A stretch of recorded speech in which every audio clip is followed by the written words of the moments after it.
Good evening. Welcome to Rich's Cancer Journey, Episode 5. To recap a little bit of Episode 4, I discussed my treatment changing from a curative path to a palliative path. Please check my previous videos to catch up on those. A quick note about the purpose of these videos. I hope that they'll be helpful to people going through a cancer journey themselves, or have loved ones that they're caring for, or friends that are going through it. Yeah, so as well as documenting my personal experience. You'll notice I'm wearing kind of a Hawaiian kind of bucket hat there on, and that's because I'm going to be talking about some of our bucket list trips, and thought I'd throw that hat on. Wasn't quite warm enough for me to throw a Hawaiian shirt on. Maybe I'll do that next video. In any event, change happens. I'm going from curative to palliative. What do I do now? Aside from working with oncology on the best course of action, what else? Well, in regards to oncology, I switched to another chemo treatment, which is what they call full fury plus bevacizumab. Is a monoclonal antibody, which is a long way of saying it's um, a treatment that prevents blood vessel growth from feeding the cancer tumors. So we hope to it gives us some more time. And then that works in conjunction with full fury, which is another chemo treatment. So I usually take those two, and we're working on that. Well, we decided to start a series of trips, bucket list trips, trying to take in experiences while I still had the energy and capability to do as much as possible. Having the new ileostomy bag, I was nervous about how I could handle long car trips and overnight. It's one thing to work with this in at home, where you've got all your supplies, you got your privacy, and you're kind of used to the area. It's another thing when you are on a road trip and dealing with an ileostomy bag, and for that matter, my nephrostomy bags. I've got these various attachments that require various maintenance. So our first trip, we tried to keep it kind of somewhat close to home. We decided a trip to Mount Rushmore. And this would be a week-long road trip that would test how well, we could handle these things. I'd never been to Mount Rushmore. I've always had a soft spot for monuments and the history of the country, and admiration for what this country offers. Been to Washington, D.C. and seen the monuments there, and like our national parks, and just really believe at the heart of the country in terms of the goodness of America as a whole overall. I know most people are good. And anyway, I don't want to get too far off the subject, but it is near and dear to my heart. So we decided Mount Rushmore. So we left southwest Colorado and headed to South Dakota, Black Hills. We overnighted outside just north of Denver, had found a hotel and had a nice dinner. I always try to find restaurants and things that are, family owned and that sort of thing. It was a really nice dinner. Anyway, we left the next morning and traveled to Mount Rushmore. I really enjoyed seeing the monument. I was able to have enough energy to walk some of the trails and get some different views than you typically see. Wasn't able to do the whole thing, pretty tiring, but was able to see quite a few monuments and things. So that was nice.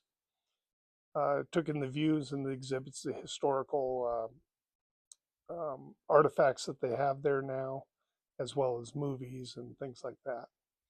From there, we proceeded to the Crazy Horse Memorial. And that was a very interesting memorial. We spent some time there.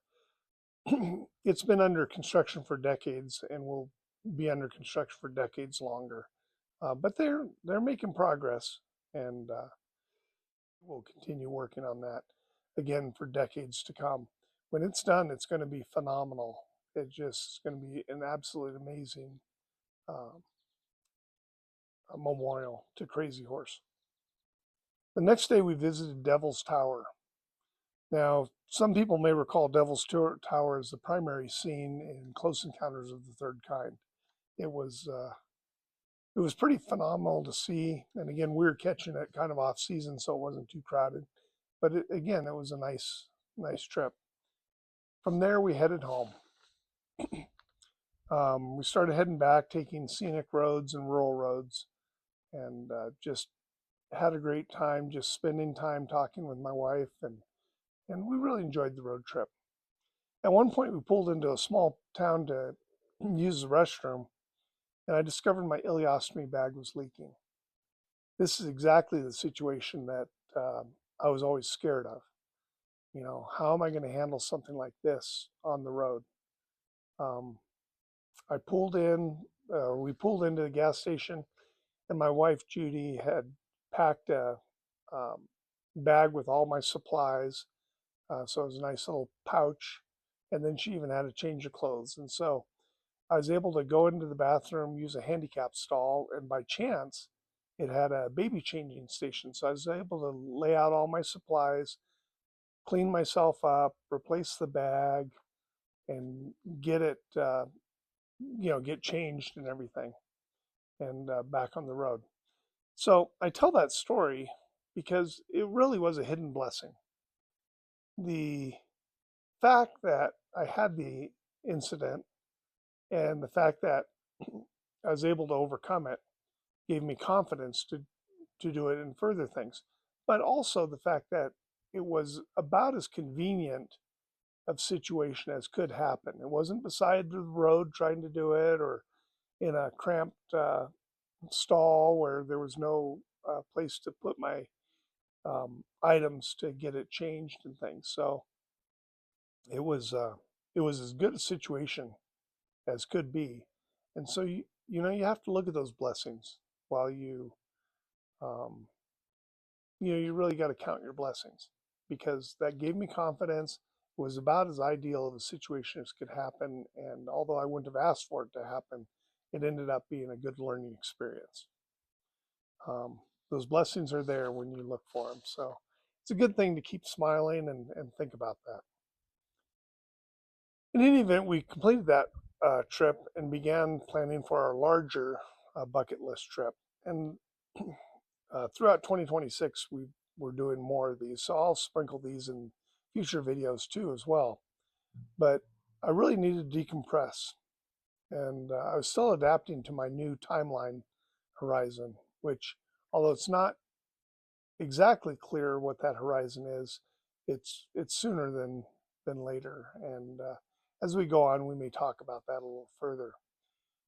Well, I can't understate the mental pressure that it's always on your mind, that tomorrow you may be weaker than you are today, and the next day you may be weaker than you are the previous day. You'll have good days and bad days, but the trend is going to be slightly down. And so you want to get these things in while you can.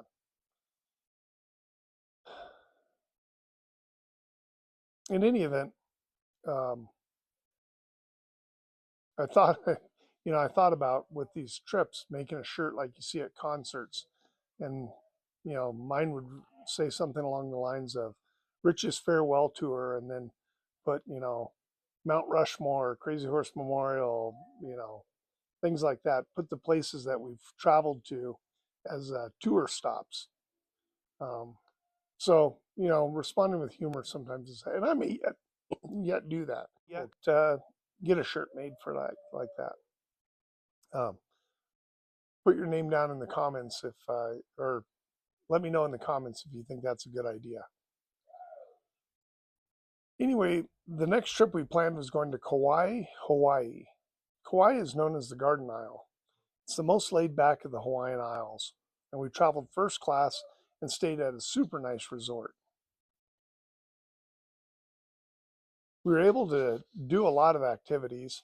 I can't do water activities like swimming and things, though, which is a bummer because my ileostomy tubes could cause infection and things like that. And so, unfortunately, I couldn't do any swimming or but I could wade around in the surf a little bit up to my knees and things like that. And then that was nice.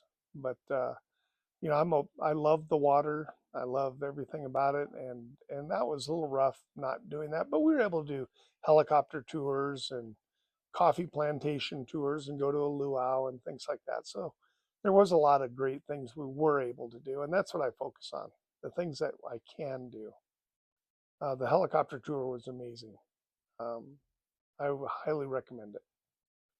I want to be clear, however, though, you had the ability to do these trips, and you know, a lot of people may not be able to do these trips, or they may be able to just do some little trips. It's not the trips, it's the time spent with loved ones that's the most important thing. The experiences that you can share, as well as, just spending time with friends and family. That ultimately is uh, the main uh, issue. And so, if you're in a position you can't take these trips, don't worry. If you can just visit with some friends and family and say hi and things like that, that's the key to these things is get those experiences in. Um, let people know, let people know that you care about them, and try not to shut down. Try to keep putting yourself out there. So now we're brought up to about January of 26. Um, the next episode, I'll do a recap for a bit of 2025, and we'll continue with both trips, more trips, and the ups and the medical issues being the downs. And that will, and then we'll start into going into spring of 26. So I'll post that here in the next week. And I appreciate all the comments and I appreciate the views. Like and subscribe, and we'll see you next time.